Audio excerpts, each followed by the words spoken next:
Fala pessoal, tudo bem? Hoje eu quero falar sobre um assunto importante para a avaliação e também para a formação do seu raciocínio clínico, é o conhecimento epidemiológico. Mas antes, eu gostaria que você curtisse esse vídeo, deixasse nos comentários dúvidas, sugestões e que se inscrevesse nesse canal para que a gente continue produzindo conteúdo, tá bom? Então vamos lá. Eu sei que você sabe que cada pessoa tem a sua individualidade. E isso nós devemos levar para a avaliação física e a avaliação clínica também. Nós já vimos que a avaliação ela deve ser multidimensional, explorando as dimensões psicossocial, clínica e funcional. À medida que eu vou avaliando o paciente, eu vou percebendo nuances e características daquele indivíduo. Não somente da avaliação clínica, mas da parte psicossocial e funcional. O nosso objetivo sempre é resgatar o máximo da funcionalidade possível. Então, eu tratando, eu avaliando muito bem avaliada a questão clínica e psicossocial, eu posso traçar um diagnóstico e um prognóstico muito eficaz para o meu paciente. E sabendo que cada um de nós temos a nossa individualidade, você tem a sua, eu a minha, isso pode afetar até mesmo no modo em como nós sentimos e referimos algumas sensações, como a dor, por exemplo. Eu sei que você sabe que eu sinto dor, mas você jamais será capaz de senti-la como eu sinto. E eu jamais serei capaz de quantificar essa dor que você sinta da mesma intensidade que eu. Então jamais saberemos sobre isso. E uma grande falha na avaliação que muitas pessoas cometem é desconsiderar essa avaliação epidemiológica. O que eu quero dizer com isso é que, como cada indivíduo tem a sua característica específica, nós devemos ter o conhecimento de uma amostra, como determinada situação pode se comportar naquela amostra. Então isso é muito comum de termos diferenças em relação a sexo, a idade, a etnia. Então é importante que você tenha o conhecimento e um comportamento natural daquela comunidade. Então eu vou falar um pouquinho aqui sobre essas três características, não explorando com detalhes, demonstrar qual é a importância do conhecimento epidemiológico para a sua avaliação. Um grande exemplo é em relação à idade. Por exemplo, nós sabemos que a frequência cardíaca e a frequência respiratória de um recém-nascido, de uma criança até mais ou menos seus 8, 10 anos de idade, ela é muito mais elevada que a de um adulto normal e um idoso. Por que isso acontece?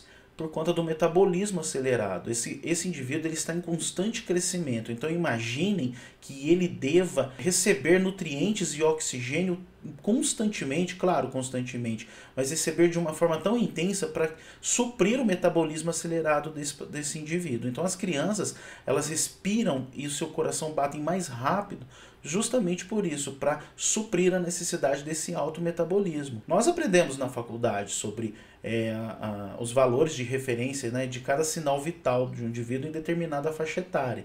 Então nós sabemos sim que a criança ela tem um comportamento mais acelerado para essas variáveis. E é importante então conhecer o porquê fisiologicamente isso acontece, para que você consiga, né, olhar de um modo avaliativo, de um modo mais afunilado para esse paciente, para que você consiga trazer um diagnóstico e um prognóstico legal. Outro exemplo é sobre a etnia. Nós sabemos também que, por exemplo, a raça negra ela tem mais propensão a ser hipertensa, enquanto a raça branca tem mais propensões a cânceres de pele, por exemplo. Então isso vai de acordo com o biotipo e o ambiente. Existem vários estudos epidemiológicos que trazem essa incógnita. Se o negro ele desenvolve a pressão alta, a hipertensão, por fatores genéticos ou por ambientais. Existe todo um contexto histórico, principalmente na era da escravidão.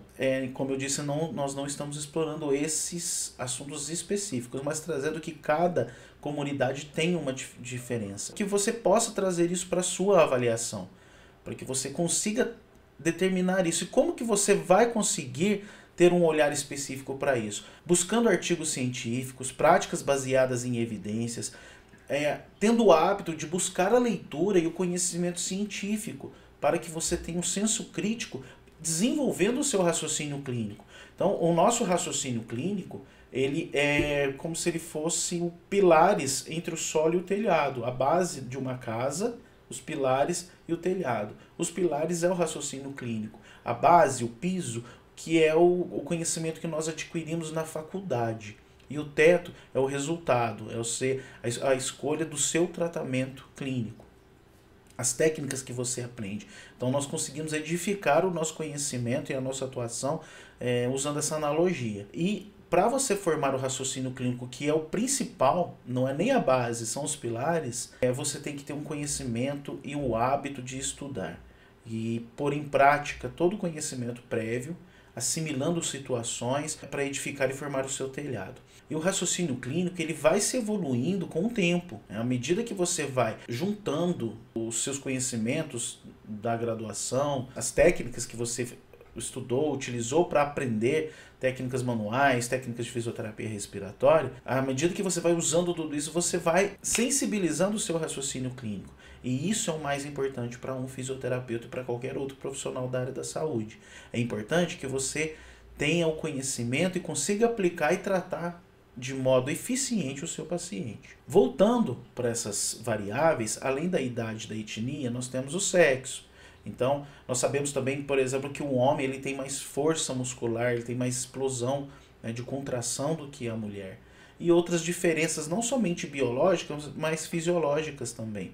Então, todo esse conhecimento hormonal em relação à mulher, em relação ao homem também, é importante para você desenvolver uma avaliação mais específica.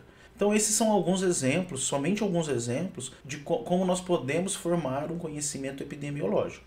Como? Estudando, buscando referências, artigos, práticas baseadas em evidência, para aplicar isso às suas técnicas, as técnicas que você aprendeu, né, no decorrer das suas pós-graduações e cursos, associado aos seus conhecimentos na graduação. Assim você consegue formar um raciocínio clínico. E o conhecimento epidemiológico ele é muito importante para a formação do seu raciocínio clínico. Você consegue determinar uma situação muito rápida se você tiver esse conhecimento epidemiológico. E ao determinar alguma particularidade de acordo com o seu conhecimento prévio, quer dizer, você está desenvolvendo e evoluindo a sua expertise. Você estará conseguindo formar, então, o famoso raciocínio clínico. Você poderá economizar tempo na avaliação, focando exatamente o que você quer, sem desconsiderar, claro, as outras técnicas de avaliação.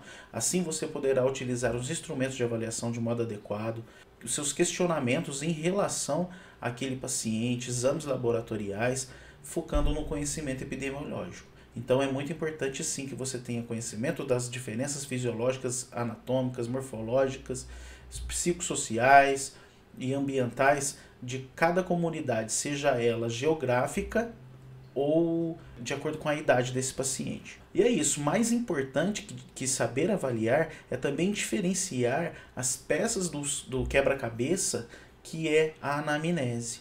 E essas peças elas vão formando uma bela obra de arte que é o que? O seu raciocínio clínico.